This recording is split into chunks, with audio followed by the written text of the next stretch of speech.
నమస్కారం city cable CPC news కు స్వాగతం. ముందుగా ముఖ్యాంశాలు.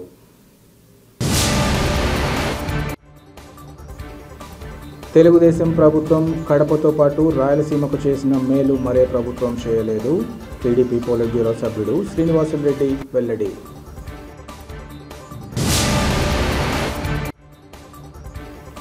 వైసీపీ కార్యకర్త నారాయణ రెడ్డి కుటుంబానికి అన్ని విధాలా అండగా ఉంటాం. బాధిత కుటుంబాన్ని పరామర్శించి భరోసా కల్పించిన వైసీపీ అధినేత వైఎస్ జగన్.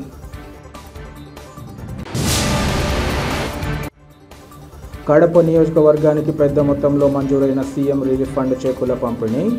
సీఎం చంద్రబాబుతో పాటు ఎమ్మెల్యే దంపతులకు కృతజ్ఞతలు తెలియజేసిన బాధిత కుటుంబ సభ్యులు, టీడీపీ నేతలు. రాష్ట్రంలో 22 సంవత్సరాల పాటు పాలించిన టీడీపీ పాలనతో పోలిస్తే కడపతో పాటు రాయలసీమలో చేసిన మేలు మరే ప్రభుత్వం చేయలేదని టీడీపీ పోలిట్ బ్యూరో సభ్యుడు శ్రీనివాసులరెడ్డి తెలిపారు. కడపలోని తన కార్యాలయంలో ఏర్పాటు చేసిన విలేకరుల సమావేశంలో ఆయన మాట్లాడారు. ప్రస్తుతం గత ఏడాది కాలంగా సాగిన కూటమి ప్రభుత్వ పాలన తీరు, కడపలో విజయవంతంగా కొనసాగిన మహానాడు సభ ప్రజలకు తెలియచేయాలన్న ఉద్దేశంతో మీ ముందుకు రావడం జరిగిందన్నారు. ఆర్టీపీపీ హెచ్ఎన్ఎస్లకు ప్రాజెక్టులకు అంకురార్పణ చేసి కేసీ కెనాల్ ఆధునీకరించి చివరి ఆయకట్టు వరకు నీరందించిన ఘనత చంద్రబాబు నాయుడుకే దక్కుతుందన్నారు. సాగునీటి ప్రాజెక్టులన్నీ టీడీపీ హయాంలోనే అంకురార్పణ చేసుకోగా తిరిగి చంద్రబాబు మరోమారు అధికారంలోకి వచ్చిన తర్వాత శరవేగంతో జరుగుతున్నాయన్నారు. గత 5 ఏళ్లలో రాయలసీమ ప్రాజెక్టుకు వైసీపీ ప్రభుత్వం ఒక్క తట్ట మట్టిని వేసిన పాపాన పోలేదన్నారు. ఏ కార్యక్రమం పూర్తి చేయకుండా ప్రస్తుతం ప్రజల కోసం పనిచేస్తున్న ప్రభుత్వాన్ని కించపరచడం తగదన్నారు. కర్నూలులో హైకోర్టు ఏర్పాటుకు అంకురార్పణ జరుగుతుంటే అది రాయలసీమ కోసం చేసింది కాదా అని ప్రశ్నించారు. కొప్పర్తి, ఓర్వకల్లు పారిశ్రామిక హబ్గా మార్చేందుకు కేంద్ర ప్రభుత్వాన్ని ఒప్పించడం, రాయలసీమ ప్రాంతం పారిశ్రామికంగా హబ్గా మారే చర్యలు, జిందాల్ సంస్థ ఆధ్వర్యంలో కడప ఉక్కు పరిశ్రమ ఏర్పాటుకు చర్యలు చేపడుతున్న విషయాన్ని గుర్తు చేసుకోవాలన్నారు. 27 major, minor solar wind powerful ప్రాజెక్టులు 1,10,000 కోట్ల పెట్టుబడులతో ప్రారంభం కాబోతున్నాయన్నారు. విద్యుత్ విప్లవం సీమ నుంచే ప్రారంభమవుతుందన్న విషయాన్ని గర్వంగా చెప్పుకునేలా ఉందన్నారు. వీటితో పాటు కడప ఎమ్మెల్యే మాధవిరెడ్డి వినతి మేరకు కడప ప్రజల దాహార్తి తీర్చేలా చర్యలు చేపట్టబోతున్నట్లు ఆయన వివరించారు. కేంద్ర నిధులతో జిల్లాలోని ప్రధాన రోడ్లను నేషనల్ హైవేకు అనుసంధానం చేసి అభివృద్ధి చేపట్టనున్నట్లు ఆయన వివరించారు. తెలుగుదేశం కూటమి ప్రభుత్వ ఏడాది పరిపాలన, ఏడాదిలో సాధించిన విజయాలు, ముఖ్యంగా రాయలసీమ కడప సెంట్రిక్గా జరిగిన మహానాడు మహాసభ, ఇవన్నీ కూడా ప్రజలకు తెలియాల, ప్రజలకు మీ ద్వారా తెలియాలనే ఈరోజు ఈ పత్రికా విలేకరుల సమావేశం ఏర్పాటు చేశాం. గడిచిన 5 సంవత్సరాల్లో గత ప్రభుత్వ వైఫల్యాలు, ఏడాది పరిపాలనలో సాధించిన విజయాలు, ఏడాది పరిపాలన మీద దగా పోరని చెప్పి వైసీపీ వాళ్ళు చేసిన దగా, ఇవన్నీ కూడా ప్రజలకు తెలియాలని చెప్పే ఈ సమావేశం. ముఖ్యంగా 42 సంవత్సరాల తెలుగుదేశం పార్టీ ఆవిర్భావం నుంచి తీసుకుంటే కడప జిల్లాకు కానీ రాయలసీమకు కానీ 22 సంవత్సరాల తెలుగుదేశం ప్రభుత్వ హయాంలో జరిగినన్ని అభివృద్ధి కార్యక్రమాలు గతంలో ఎప్పుడైనా వేరే ప్రతిపక్షంలో ఉన్న ఈ వైసీపీ కానీ కాంగ్రెస్ ప్రభుత్వాలు కానీ చేశాయని చెప్పి నేను అడుగుతా ఉన్నా. ఏదైతే కడప జిల్లాలో ఉన్న Rayalaseema thermal power project Telugu Desam ప్రభుత్వ హయాంలో జరిగింది, జిఎన్ఎస్ఎస్ ప్రాజెక్టు కానీ హెచ్ఎన్ఎస్ఎస్ ప్రాజెక్టు కానీ తెలుగుదేశం ప్రభుత్వ హయాంలో అంకురార్పణ జరిగిన ప్రాజెక్టులు, కేసీ కెనాల్ 150 సంవత్సరాల చరిత్ర కలిగిన ఆ కెనాల్ కూడా మోడర్నైజేషన్ చేసి చివరి ఆయకట్టు వరకు కూడా నీటిని తీసుకొచ్చేదానికి కృషి చేసిన నాయకుడు చంద్రబాబు నాయుడు గారు గతంలో ఆయన ముఖ్యమంత్రిగా ఉండగా. అదేవిధంగా ఎస్ఆర్బిసి కానీ ఈ ప్రాజెక్టులన్నీ కూడా ముఖ్యంగా తెలుగుదేశం ప్రభుత్వంలో అంకురార్పణై మళ్ళీ ప్రభుత్వం మారిన తర్వాత నత్తనడక నడిచి మళ్ళీ తెలుగుదేశం ప్రభుత్వం వచ్చిన తర్వాత శరవేగంతో జరుగుతూ ఉండే. ఈరోజు హంద్రీనీవా చూస్తున్నాం, 3,850 కోట్లతో హంద్రీనీవా అంతా కూడా లైనింగ్ చేస్తూ మోడర్నైజేషన్ చేస్తూ ఈరోజు శరవేగంగా పనులు జరుగుతూ ఉన్నాయి. నాబార్డు నుంచి నిధులు తీసుకొని వచ్చి రేపు జూలై ఆగస్టు కంతా పూర్తి చేయాలనే సంకల్పంతో ముందుకు పోతా ఉంది. మరి గత 5 సంవత్సరాల్లో రాయలసీమ ప్రాజెక్టులలో ఒక్క తట్ట మట్టైనా వైఎస్ఆర్ కాంగ్రెస్ ప్రభుత్వం ఎత్తింది అని అడుగుతూ ఉండ. కడప జిల్లాలో 12,000 పైచిలకు 12,000 కోట్ల పైచిలకు ప్రాజెక్టులకు జీవోలు ఇచ్చినాడు జగన్మోహన్ రెడ్డి గారి ప్రభుత్వం. ఒక్క రూపాయైనా ఖర్చు పెట్టారా? ఒక్క తట్ట మట్టైనా ఎత్తారా వీళ్ళు? కడప జిల్లాలో రాజోలి ప్రాజెక్టుకు వాళ్ళే కదా భూమి పూజ చేశారు. గండికోట నుంచి అదనపు లిఫ్ట్ అని చెప్పి వాళ్ళే కదా చేశారు. చక్రాయపేటకు నుంచి జిఎన్ఎస్ఎస్ నుంచి హెచ్ఎన్ఎస్ఎస్కు లిఫ్ట్ అని చెప్పి 1000 కోట్ల జీవోలు ఇచ్చినారు, పూర్తి చేసినారు. ఏ కార్యక్రమం కూడా వాళ్ళు పూర్తి చేయకుండా ఈరోజు ప్రజల కోసం పనిచేసే ప్రభుత్వాన్ని కించపరుస్తూ మళ్ళీ దగా ప్రభుత్వం చేశారని చెప్పి ఏ కార్యక్రమాలు అమలు చేయలేదు సంక్షేమ కార్యక్రమాలు అని చెప్పి ఒక బూటకపు మాటలతో ప్రజలను మళ్ళీ మోసం చేసేదానికి రోడ్డెక్కినారు. నేను అడుగుతున్నా, ఈ కర్నూలులో రేపు హైకోర్టు అంకురార్పణ జరుగుతూ ఉంది. ఇది రాయలసీమ కోసం చేసిన కార్యక్రమం కాదా అని అడుగుతూ ఉండా. కొప్పర్తి ఓర్వకల్లు ఒక పెద్ద పారిశ్రామిక హబ్బుగా కేంద్ర ప్రభుత్వం నుంచి నిధులు తీసుకొని వచ్చి కేంద్ర ప్రభుత్వం ఒప్పందం చేయించి వాళ్ళని ఒప్పించి తీసుకొచ్చింది ఈ తెలుగుదేశం ప్రభుత్వం, చంద్రబాబు నాయుడు గారి ప్రభుత్వం కాదని అడుగుతూ ఉండా. ఆ రెండు కూడా పారిశ్రామికంగా అభివృద్ధి అయితే రాయలసీమలోనే ఒక పెద్ద ఇండస్ట్రియల్ హబ్గా తయారు కాబోతూ ఉంది. చిన్న స్థాయి నుంచి పెద్ద స్థాయి పరిశ్రమల వరకు కూడా దాదాపు ఒక కడప జిల్లాలోనే 6,000 మళ్ళీ ఒక 3,000 ఎకరాలు సేకరిస్తూ 9,000 పైచిలకు ఎకరాలు సేకరిస్తూ అంత పెద్ద ఇండస్ట్రియల్ హబ్ జరుగుతూ ఉంది. ఇది రాయలసీమ సెంటర్లో ఉన్న కొప్పర్తి ఇండస్ట్రియల్ హబ్ ఇది. మరి ఇవన్నీ కూడా గత ప్రభుత్వం చేయాలని ఆలోచన చేసింది అని అడుగుతూ ఉండా. స్టీల్ ప్లాంట్ ఏదైతే చంద్రబాబు నాయుడు గారు 2018లో కంబాల దిన్నెలో భూమి పూజ చేశాడో ఆ స్టీల్ ప్లాంట్ను మళ్ళీ వచ్చిన ప్రభుత్వం ఉండనిచ్చింటే అక్కడ ప్రారంభమయ్యేది కదా. మరి దాన్ని కూడా తూట్లు పొడిచి చంద్రబాబు నాయుడు గారు చేసిన భూమి పూజ ఉండకూడదని చెప్పి మళ్ళీ స్థలం మార్చి జగన్మోహన్ రెడ్డి గారు ప్రభుత్వం వచ్చిన తర్వాత 3 సార్లు భూమి పూజ చేశారు. మరి ప్రారంభమైందా? ఈరోజు కక్ష సాధింపులు కాదు అభివృద్ధి ముఖ్యమని చెప్పి ముఖ్యమంత్రి గారు ఏదైతే గత ప్రభుత్వం భూమి పూజ చేసిందో ఆ స్థలాన్ని ఖరారు చేస్తూ ఎవరైతే ప్రైవేట్ పారిశ్రామికవేత్త ఉన్నాడో జిందాల్ వాళ్ళనే మళ్ళీ కూడా వాళ్ళతోనే స్టీల్ ప్లాంట్ను ప్రారంభించండి అని చెప్పి ఒప్పందం చేసి ఇప్పుడు స్టీల్ ప్లాంట్ ప్రారంభమవుతున్న విషయం ప్రజలకు తెలియజేస్తూ ఉండా.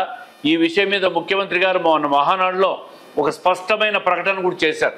ఖచ్చితంగా స్టీల్ ప్లాంట్ జిందాల్ వాళ్ళతోనే ప్రారంభమైతే అది కూడా స్పష్టంగా చేశారు. రాబోయే 3 సంవత్సరాల్లో జిందాల్లో వాళ్ళు స్టీల్ ప్లాంట్ను కూడా పూర్తి చేసి ప్రొడక్షన్లోకి వచ్చే విధంగా ప్రభుత్వం ఖచ్చితంగా చర్యలు తీసుకోబోతా ఉంది. ఇది రాయలసీమకు ముఖ్యంగా కడప ప్రజలు ఎప్పటి నుంచో కోరుకుంటున్న ఆకాంక్షిస్తున్న పరిశ్రమ, పెద్ద పరిశ్రమ 27 major minor solar wind pumped storage 27 ప్రాజెక్టులు 1,10,000 కోట్లు 1,10,000 కోట్ల పెట్టుబడితో ఇవన్నీ కూడా సోలారు విండు పంపుడ్ స్టోరేజ్ కింద రాయలసీమలో 1,10,000 కోట్ల పెట్టుబడులతో ప్రైవేట్ ఎంటర్ప్రైనర్స్ అందరినీ తీసుకొచ్చి ఒక విద్యుత్ శక్తి రంగంలో ఒక ఆంధ్రప్రదేశ్కే కాదు పక్క రాష్ట్రాలకు అమ్మే విధంగా రాష్ట్రాన్ని ముఖ్యంగా రాయలసీమలో ఇవన్నీ ఏర్పాటు కాబోతూ ఉన్నాయి. దీంట్లో 16,700 మెగావాట్ల విద్యుత్ ఉత్పత్తి కాబోతా ఉంది రాబోయే 3 సంవత్సరాల్లో. ఇంత పెద్ద ఎత్తున విద్యుత్ విప్లవం రాయలసీమ నుంచే ప్రారంభమవుతోందనే విషయాన్ని గర్వంగా ఈ తెలుగుదేశం ప్రభుత్వంలో మేము చెప్పుకోగలుగుతున్నాం. 1,10,000 కోట్ల పెట్టుబడులు, 16,700 మెగావాట్లు, 27 ప్రాజెక్టులు ఇంత పెద్ద ఎత్తున రాబోతూ ఉన్నాయి. మళ్ళీ ముఖ్యమంత్రి గారు జిఎన్ఎస్ఎస్ ప్రాజెక్టు ఎప్పటి నుంచో నిలిచిపోయిన ప్రాజెక్టు, దానికి కూడా కడప వరకు 1,000 కోట్ల రూపాయలతో శాంక్షన్ చేస్తామని హామీ ఇచ్చారు. అవి కూడా సీఎం అష్యూరెన్సెస్ కింద అప్పటికే జిల్లా కలెక్టర్కి వచ్చినాయి. అవన్నీ కూడా ఎస్టిమేట్లు వేసి రాష్ట్ర ప్రభుత్వానికి పంపిస్తూ ఉన్నాం. కడప దాహార్తి ఎప్పటి నుంచో సంవత్సరం నుంచి కూడా కడప ఎమ్మెల్యే గారు కోరుతూ ఉంటారు. కడపకు శాశ్వత పరిష్కారంగా నీటిని అందివ్వాలని చెప్పి కడప ఎమ్మెల్యే గారు అడగంగానే ముఖ్యమంత్రి గారు 500 కోట్లతో హ్యామ్ ప్రాజెక్టు కింద ఇదే బ్రహ్మం సాగర్ నుంచి శాంక్షన్ చేయడం జరుగుతూ ఉంది. అదే కాకుండా నేషనల్ హైవే ఎటువైపు చూసినా కడపలో అన్ని రోడ్లు నేషనల్ హైవే కింద రాయలసీమకు అనుసంధానం చేస్తూ నేషనల్ హైవే ప్రాజెక్టులన్నీ కూడా ముఖ్యమంత్రి గారు కేంద్ర ప్రభుత్వాన్ని ఒప్పించి నిధులు తీసుకొని వచ్చి అన్ని రోడ్లను కూడా నేషనల్ హైవే చేసి కేంద్ర నిధులతో ఒక పక్క ఇన్ఫ్రాస్ట్రక్చర్ డెవలప్మెంట్ జరగబోతా ఉంది. కూటమి ప్రభుత్వం రెడ్ బుక్ రాజ్యాంగాన్ని ఇలానే కొనసాగిస్తూ పోతే ప్రజలు ఎదురుదాడి చేసే పరిస్థితులు నెలకొంటాయని వైసీపీ నేతలు తెలిపారు. ఈ మేరకు వారు జిల్లా ఎస్పీ ఈజీ అశోక్ కుమార్ను కలిసి వినతి పత్రాన్ని అందించారు.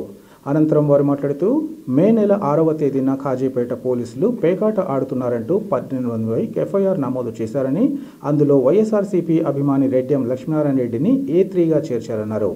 పేకాట ఆడుతుంటే పోలీసులు రెడ్ హ్యాండెడ్గా పట్టుకోలేదని పోలీస్ స్టేషన్కు పిలిపిస్తే వారు వెళ్లారన్నారు.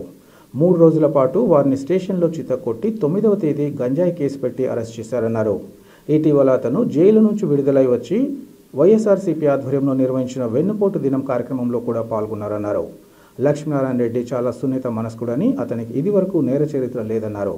పోలీసులు తప్పుడు సమాచారంతో తప్పుడు కేసు నమోదు చేసి చిత్రహింసలకు గురి చేశారన్నారు.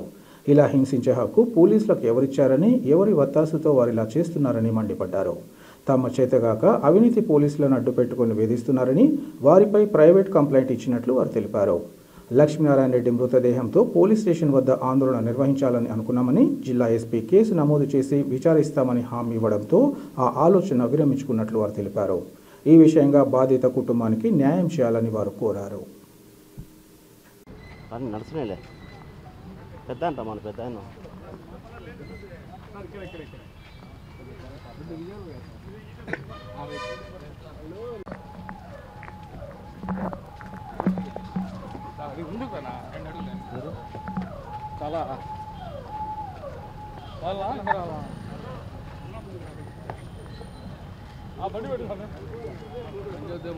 బండే వద్దులే, అవసరం లేదులే.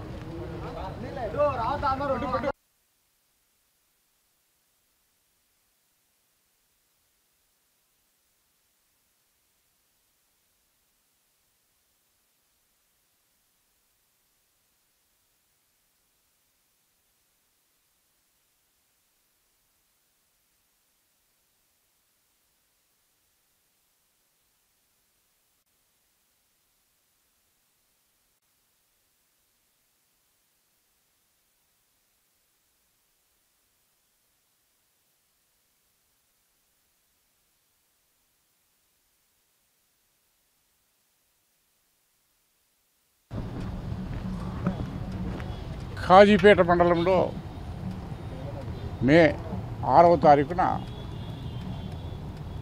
12 మంది మీద ఎఫ్ఐఆర్ కట్టడం జరిగింది. ఆ ఎఫ్ఐఆర్లో ముఖ్యంగా ఎలాంటి సంబంధం లేనటువంటి లక్ష్మీనారాయణ రెడ్డి అతన్ని A3 కింద ముద్దాయిగా చేశారు. మెయిన్ అలిగేషన్ ఏంటంటే అక్కడ ఎక్కడో కార్డ్స్ ఆడుతూ ఉన్నారని, ఆ కార్డ్స్ ఆడుతూ ఉంటే అటువంటి వాళ్ళు తీసుకొచ్చేసి అక్కడ రెడ్డి హ్యాండ్గా దొరకలే, ఎవరో చెప్పినారని చెప్పేసి వాళ్ళని పిలిపించుకొని స్టేషన్ పిలిచారు. పోయినారు వాళ్ళు. 6వ తేదీ స్టేషన్ వెళ్ళారు, మళ్ళీ రేపటి 7వ తేదీ వెళ్ళారు, మళ్ళీ 8వ తేదీ వెళ్ళారు. మరి వెళ్ళినా కానీ కూడా 9వ తారీఖున ఒక గంజాయి కేసు పెట్టి వాళ్ళ మీద మరి రిమాండ్కి పంపించారంటే మరి ఎంత ఘనకార్యం జరుగుతుంది ఈ ప్రభుత్వంలో ఆలోచించారు. రెడ్ బుక్ రాజ్యాంగం జరుగుతుంది నిజంగా 100% దీన్ని బట్టి చూస్తే గిన ఏమండి అసలు అర్థం కాలేదు. కార్డ్స్ ఒకవేళ కార్డ్స్ అతను లేడు, రెడ్ హ్యాండ్ దొరకలేదు, ఆ రోజు సీట్లో కూడా లేడు, అటువంటి మీద పెట్టారు. ఎందుకంటే అతన్ని వైఎస్ఆర్ కాంగ్రెస్ పార్టీ అభిమాని. మరి ముఖ్యంగా నిన్న జరిగినటువంటి వెన్నుపోటు కార్యక్రమానికి మా మైదుకూరు కూడా వచ్చాడు, వచ్చి బాగా పార్టిసిపేట్ చేశాడు. దొంగ ఇది చేశారని అతన్ని చిత్తుగా కొట్టడం జరిగింది, పోలీస్ స్టేషన్లో పెట్టి విపరీతంగా ఇది జరిగింది. అతను చాలా సెన్సిటివ్, ఏం నేరాలు చేసినవాడు కాదు, ఎలాంటి ఇది చరిత్ర ఉండేవాడు కాదు. మరి అటువంటి వాళ్ళ భార్య స్టేట్మెంట్ కూడా ఇచ్చింది. వచ్చిన తర్వాత విపరీతంగా దెబ్బలు చూసి ఆమె చాలా బాధపడి కన్నీరు నీళ్ళు పెట్టుకున్నది. మరి అటు ఆమె ప్రైవేట్ కంప్లైంట్ కూడా ఒకటి ఇచ్చింది, పోలీస్ స్టేషన్లో కూడా ఇచ్చింది. కంప్లీట్ రిజిస్టర్ చేస్తేనే సరే, లేకపోతే కన్నా మేము ధర్నా చేస్తామని చెప్పేసి కూడా వాళ్ళ కుటుంబ సభ్యులతో కూడా ఎంజాయ్ చేశారు. మరి ఈరోజు ఎస్పీ గారిని కలవడం కూడా జరిగింది. ఎస్పీ గారు కూడా కేసు రిజిస్టర్ చేశాం, తప్పకుండా విచారిస్తాం, తప్పకుండా న్యాయం చేస్తాము, చర్యలు తీసుకుంటామని కూడా హామీ ఇవ్వడం జరిగింది. మరి ఈ పరిస్థితుల్లో ఏ రకంగా జరుగుతుందో మనం ఆలోచించండి. కేవలం తప్పుడు సమాచారంతో తప్పుడు కేసులు పెట్టి కార్యకర్తలని ఈ రకంగా హింసించడం అనేది ఎంతవరకు న్యాయమో చెప్పండి. మేము అదే అనుకున్నాం. ఇప్పుడు ఎఫ్ఐఆర్ కానీ బుక్ చేయకపోతే కానీ స్టేషన్ కాడికి పోయి బాడీని ఆడబెట్టుకుని ధర్నా చేద్దామనే ఆలోచనలో ఉన్నాము. కానీ వాళ్ళు చెప్పారు కాబట్టి ఇంకా బాడీని తీసుకెళ్ళి ధర్నా చేస్తారు. మరి ఏదేమైనా కానీ ఈ ప్రభుత్వంలో ఇంత ఘోరాలు జరుగుతూ ఉంటే కూడా మరి పోలీసులు ఈ రకంగా చేస్తున్నారు. అడిగినా ఎవరు ఒత్తాసుతో ఈ పోలీసులు చేస్తున్నారు కదా ఆలోచించండి. ఏదో ఒత్తాసు ఉండాలి కదా వాళ్ళకు కూడా. మరి అటువంటి రాజకీయం ఈరోజు నడుస్తుంది. కేవలం ఎడీ చేతగాక ఇటువంటి భయాందోళనతో పోలీసులను అడ్డం పెట్టుకొని ఈరోజు పరిపాలన సాగిస్తుంది ఈ ప్రభుత్వం. మరి ఇటువంటి అవినీతిపైనటువంటి అధికారులను పెట్టుకొని మరి పరిపాలన చేస్తే రాబోయే రోజులు ఏ రకంగా చెప్తే నిన్న చూశారు. వెనుపోటు దినం విపరీతంగా అన్ని జిల్లాల్లో కూడా అన్ని నియోజకవర్గాల్లో కూడా విపరీతమైన స్పందన వచ్చింది. ఈరోజు చెప్తున్నా ఇటువంటి కార్యక్రమాలు చేస్తే ఇంకా కొద్ది రోజుల కల్లా టోటల్గా ప్రభుత్వం మీద ఎదురుదాడి చేసేటువంటి రోజులు రాబోతున్నాయి తొందరగా అని చెప్పేసి నేను మనవి చేస్తున్నాను. Thank you. మరి ఇవాళ నారాయణ రెడ్డి గారి ఏదైతే ఆత్మహత్య, మరి ఈరోజు ఈ కేసు పూర్వపురాలు ఒకసారి వింటే నిజంగా చాలా ఆశ్చర్యానికి గురి కావాల్సిన వస్తుంది. ఈ రాష్ట్రంలో పరిపాలన కొనసాగుతుందా లేకపోతే ఇక్కడ రెడ్ బుక్ పరిపాలన కొనసాగుతుందా అని చెప్పి ఈ రాష్ట్ర ప్రజలకు అనుమానం వచ్చే పరిస్థితి ఉంది. మరి ఈరోజు ఈ ప్రభుత్వం ప్రజలు బాగోగులు పక్కన పెట్టేసి మరి ఈరోజు కేవలం ఒక వైఎస్ఆర్ కాంగ్రెస్ పార్టీ సింపథైజర్స్ అయితే ఏమి, వైఎస్ఆర్ కాంగ్రెస్ పార్టీ నాయకుల మీద అక్రమ కేసులు బనాయించి మరి వాళ్లకు అవమానపరచడము, దాంట్లో భాగంగానే ఈరోజు నారాయణ రెడ్డి గారు మరి ఏదైతే ఆయన ఏదో కార్డ్స్ ఆడుతూ ఉంటే మరి అతన్ని A3 ముద్దాయిగా గంజాయి కేసులో పెట్టి మరి ఈరోజు ఆయనకు రిమాండ్కు పంపించి మరి అదే కాకుండా ముందుగా 3 రోజులు ఆయనకు విచారణకు పిలిపియడం జరిగింది. ఆ విచారణలో కూడా మరి ఆయనకు అధిక మొత్తంలో మరి డబ్బులు కూడా డిమాండ్ చేయడం జరిగింది. మరి ఆ సిఐ గారు మరి వాళ్ళు డబ్బులు ఇవ్వలేని పరిస్థితిలో, ఎందుకంటే అతను పూలు అమ్ముకునే వ్యక్తి, రోడ్డు పైన పూలు అమ్ముకునే వ్యక్తి. మరి అలాంటి వ్యక్తి కాడ లక్షల రూపాయలు డిమాండ్ చేస్తే మేము ఇవ్వలేము అని చెప్పుకుంటే మరి 9వ తేదీ అతనికి చిత్రహింసలు పెట్టి మరి అతన్ని దారుణంగా మ్యాన్ హ్యాండ్లింగ్ చేసి మరి అతన్ని మరి గంజాయి కేసులో ఇరికించి ఆయనకు రిమాండ్కి పంపించిన పరిస్థితి. మరి రిమాండ్ నుంచి వచ్చిన తర్వాత మరి అతను మరి ఇంత ఒక మంచి జీవితం బతికి మరి ఒక ఆత్మశోభకు గురై మరి ఈరోజు ఈ గంజాయి కేసులో నేను, ఎందుకంటే గ్రామాల్లో నిజంగా పట్టణాల్లాగా ఉండవు, గ్రామాల్లో ప్రతి ఒక్కరు కూడా చెప్పుకుంటూ ఉంటారు మరి ఫలానా అతను గంజాయి కేసులో మరి రిమాండ్కు పోయి వచ్చాడని చెప్పి. మరి ఆ కుటుంబ పరిస్థితి ఏ విధంగా ఉంటుందో ఒక్కసారి మనం ఆలోచన చేయాల్సిన అవసరం ఉంది.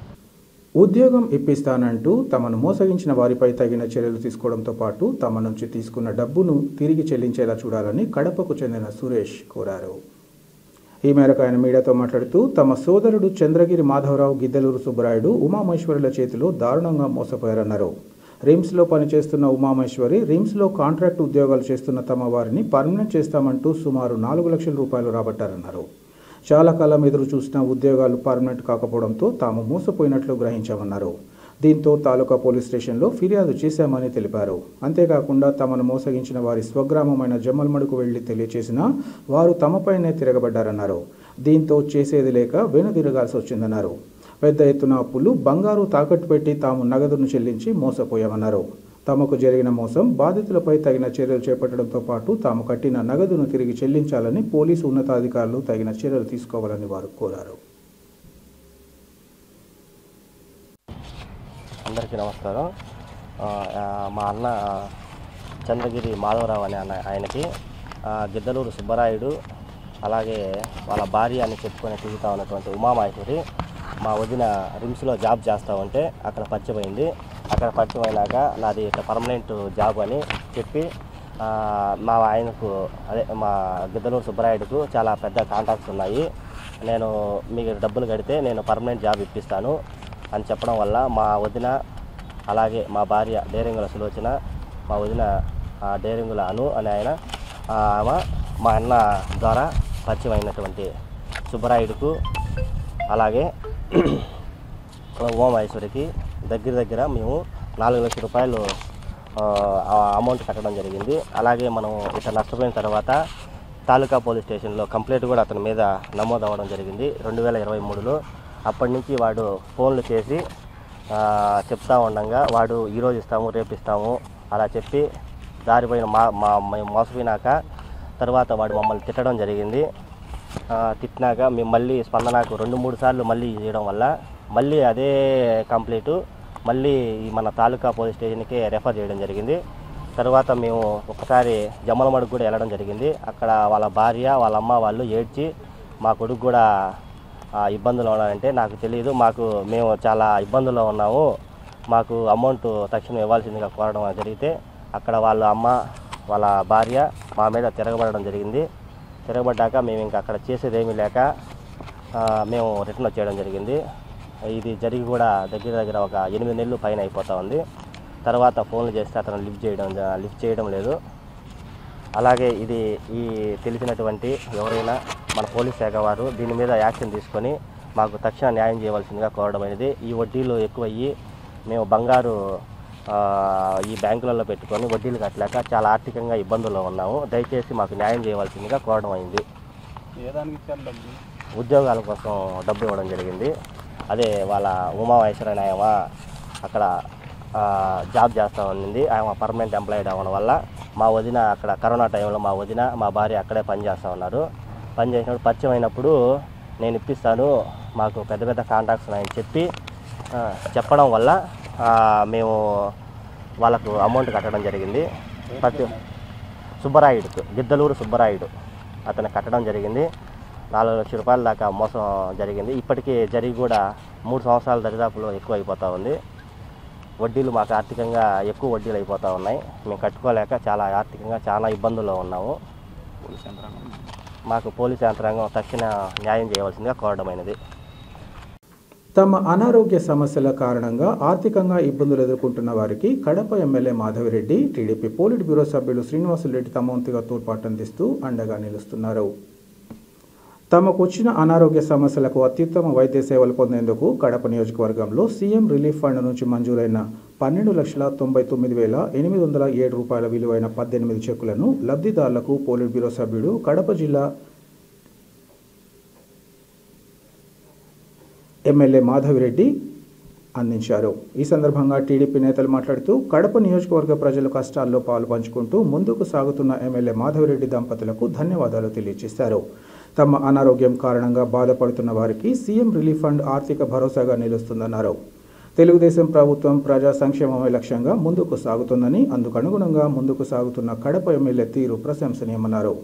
బాధితులతో పాటు ప్రతి ఒక్కరూ కూటమి ప్రభుత్వాన్ని ఆశీర్వదించాలని ఈ సందర్భంగా కోరారు. ఈ కార్యక్రమంలో బాధితులతో పాటు బాధిత కుటుంబ సభ్యులు, టీడీపీ నేతలు జిలాని భాష తదితరులు పాల్గొన్నారు.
పోలీసుల వేధింపులతో ఆత్మహత్య చేసుకున్న వైఎస్ఆర్సీపీ కార్యకర్త నారాయణ రెడ్డి కుటుంబానికి అన్ని విధాల అండగా ఉంటామని వైసీపీ అధినేత వైఎస్ జగన్ భరోసా కల్పించారు. కాజీపేట మండలం దుంపలగట్టు గ్రామంలో ఆత్మహత్య చేసుకున్న వైఎస్ఆర్ కాంగ్రెస్ పార్టీ నేత నారాయణ రెడ్డి కుటుంబాన్ని వైఎస్ జగన్ ఫోన్లో పరామర్శించారు. ఈ సందర్భంగా ఆయన మాట్లాడుతూ పోలీసుల వేధింపులతో నారాయణ రెడ్డి ఆత్మహత్య చేసుకోవడం అత్యంత బాధాకరమన్నారు. బాధిత కుటుంబానికి వైఎస్ఆర్ కాంగ్రెస్ పార్టీ తరపున తాను, ఎంపీ వైఎస్ అవినాష్ రెడ్డి, మాజీ ఎమ్మెల్యే రఘురామ్ రెడ్డి ఎప్పుడూ అండగా ఉంటామని భరోసా కల్పించారు. అలాగే త్వరలోనే తాను దుప్పలగట్టు గ్రామానికి వచ్చి కలుస్తానని హామీ ఇచ్చారు. అంతకుముందు మృతుని సతీమణి కన్నీట పర్యమంతమవుతూ వైఎస్ఆర్సీపీ కార్యకర్తల కారణంగా గంజాయి కేసు పెట్టి జైలుకు పంపించారని ఆవేదన వ్యక్తం చేశారు. చితక బాదడమే కాకుండా డబ్బుల కోసం వేధించారని తెలిపారు. ఈ విషయంలో తీవ్ర మనస్తాపంతో విద్యుత్ తీగ పట్టుకుని ఆత్మహత్య చేసుకున్నారని తెలిపారు.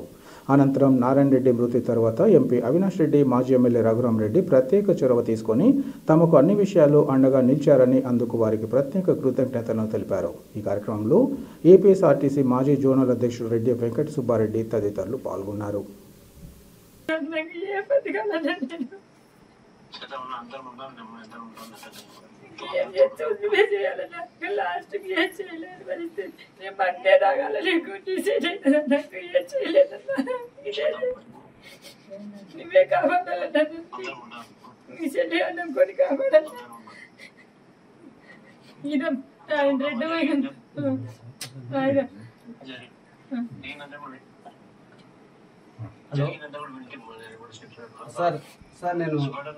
సార్ నేను మా బావ చనిపోయింది.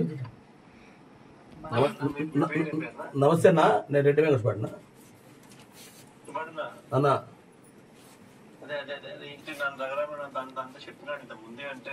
రఘురామ్ రెడ్డి నిన్న బాగా యాక్టివ్ ప్యాక్ తీసుకున్నారు. మన వాళ్ళు అందరూ వచ్చినారు. రవీంద్రారెడ్డి వచ్చినాడు, మన డిప్యూటీ సీఎం వచ్చినాడు, ఎక్స్ సురేష్ బాబు వచ్చినాడు, అందరూ వచ్చినారన్నా. ఈ కేవలం డబ్బు కోసం వేధించి కొట్టి చంపినారు. వేధించి కొడితే వాడు తట్టుకోలేక మానసికంగా హింసించినారు. దాంతో చనిపోయినాడు. కరెంటు పట్టుకొని చనిపోయినాడు. వీళ్ళకి 2 పిల్లలు ఉన్నారు. వీళ్ళకు ఇబ్బందికరమైన పరిస్థితి. అతను ఉంటేనే బతికే పరిస్థితి, లేకపోతే చాలా ఇబ్బందికరమైన పరిస్థితి. మీరే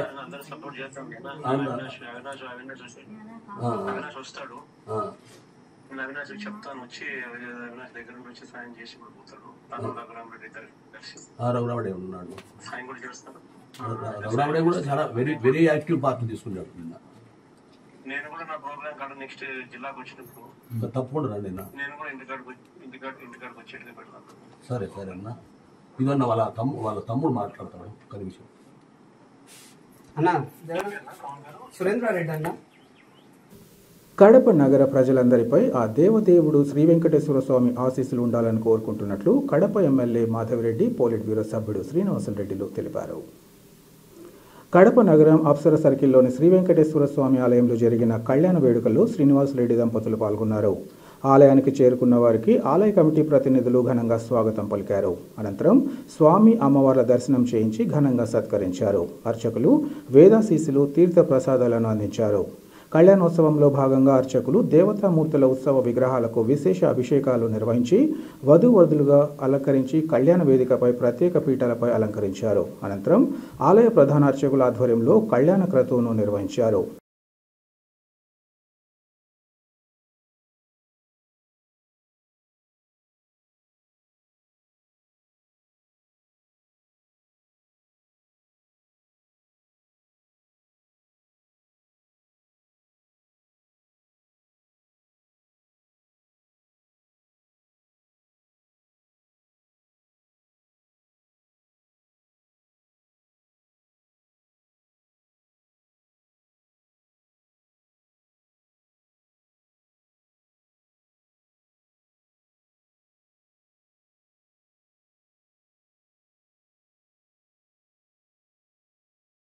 వార్తలు ముగించే ముందు ముఖ్యాంశాలు మరోసారి. తెలుగుదేశం ప్రభుత్వం కడపతో పాటు రాయలసీమకు చేసిన మేలు మరే ప్రభుత్వం చేయలేదు. టీడీపీ పోలిట్ బ్యూరో సభ్యుడు శ్రీనివాసులరెడ్డి వెల్లడి.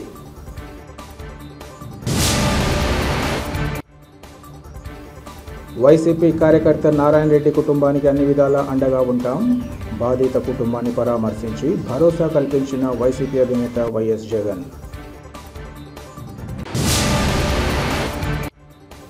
కడప నియోజకవర్గానికి పెద్ద మొత్తంలో మంజూరైన సీఎం రిలీఫ్ ఫండ్ చెక్కుల పంపిణీ. సీఎం చంద్రబాబుతో పాటు ఎమ్మెల్యే దంపతులకు కృతజ్ఞతలు తెలియజేసిన బాధిత కుటుంబ సభ్యులు, టీడీపీ నేతలు. సిటీ కేబుల్ సిపిసి న్యూస్ ఇంతటితో సమాప్తం. నమస్కారం.